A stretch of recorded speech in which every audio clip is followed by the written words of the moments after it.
Genesis chapter 1. In the beginning, God created the heavens and the earth. Now the earth was formless and empty.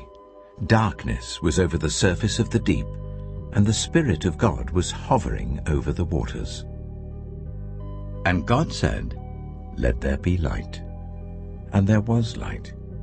God saw that the light was good, and he separated the light from the darkness. God called the light day, and the darkness he called night. And there was evening and there was morning, the first day. And God said, "Let there be a vault between the waters to separate water from water." So God made the vault and separated the water under the vault from the water above it, and it was so. God called the vault sky, and there was evening and there was morning, the second day. And God said, "Let the water under the sky be gathered to one place, and let dry ground appear." And it was so. God called the dry ground land, and the gathered waters he called seas. And God saw that it was good. Then God said, "Let the land produce vegetation, seed-bearing plants, and trees on the land that bear fruit with seed in it, according to their various kinds." And it was so. The land produced vegetation, plants bearing seed according to their kinds, and trees bearing fruit with seed in it according to their kinds. And God saw that it was good. And there was evening and there was morning, the third day. And God said, "Let there be lights in the vault of the sky, to separate the day from the night, and let them serve as signs to mark sacred times and days and years. And let them be lights in the vault of the sky to give light on the earth." And it was so. God made two great lights, the greater light to govern the day, and the lesser light to govern the night. He also made the stars. God set them in the vault of the sky to give light on the earth, to govern the day and the night, and to separate light from darkness. And God saw that it was good. And there was evening, and there was morning, the fourth day. And God said, "Let the water teem with living creatures, and let birds fly above the earth, across the vault of the sky." So God created the great creatures of the sea, and every living thing with which the water teems and that moves about in it, according to their kinds, and every winged bird according to its kind. And God saw that it was good.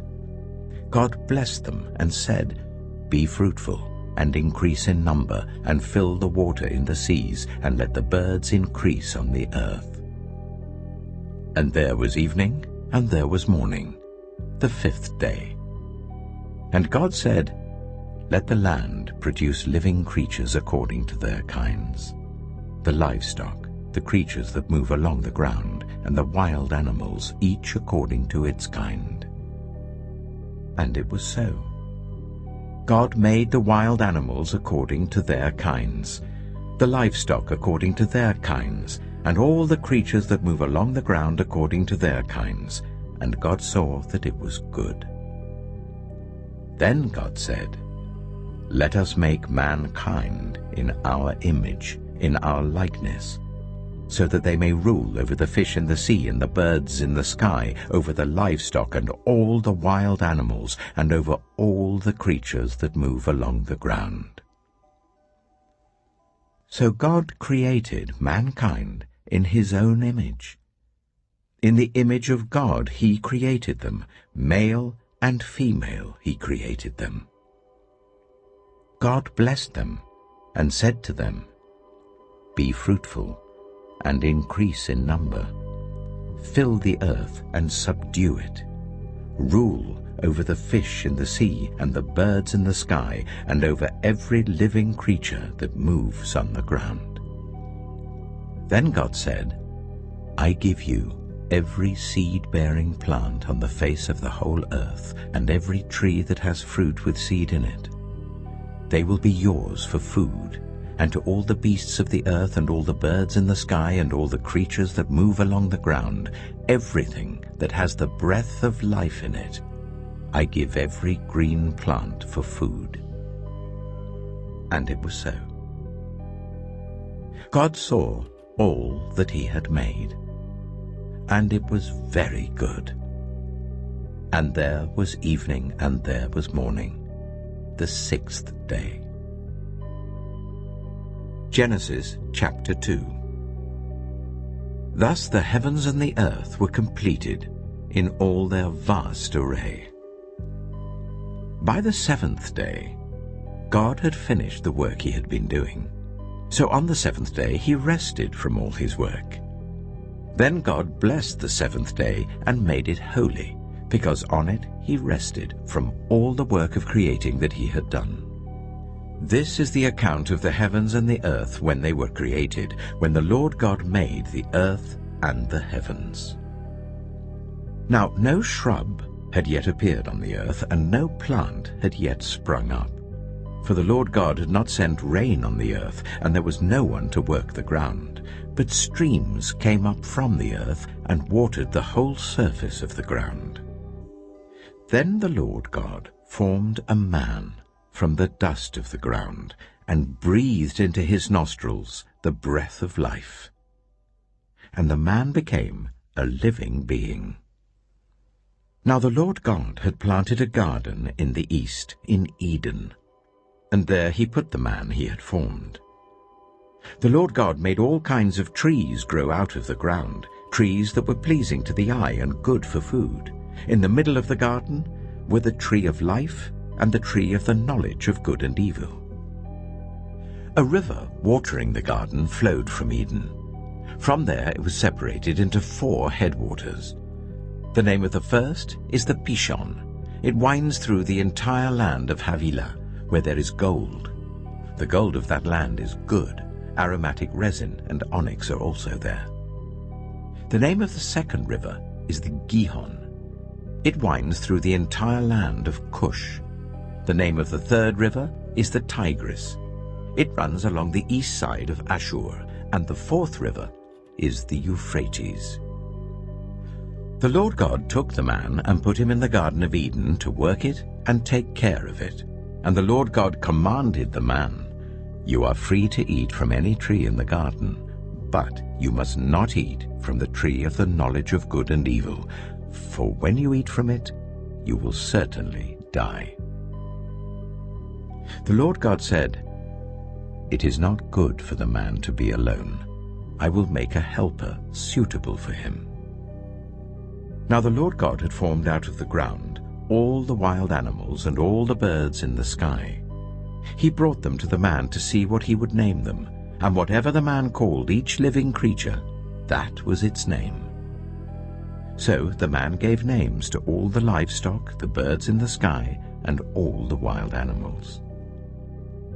But for Adam no suitable helper was found. So the Lord God caused the man to fall into a deep sleep. And while he was sleeping, he took one of the man's ribs and then closed up the place with flesh. Then the Lord God made a woman from the rib he had taken out of the man, and he brought her to the man. The man said, This is now bone of my bones and flesh of my flesh. She shall be called woman, for she was taken out of man.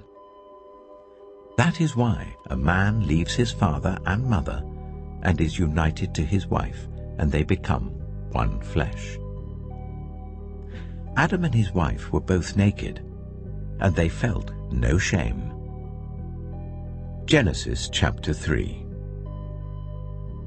Now the snake was more crafty than any of the wild animals the Lord God had made. He said to the woman, Did God really say, You must not eat from any tree in the garden?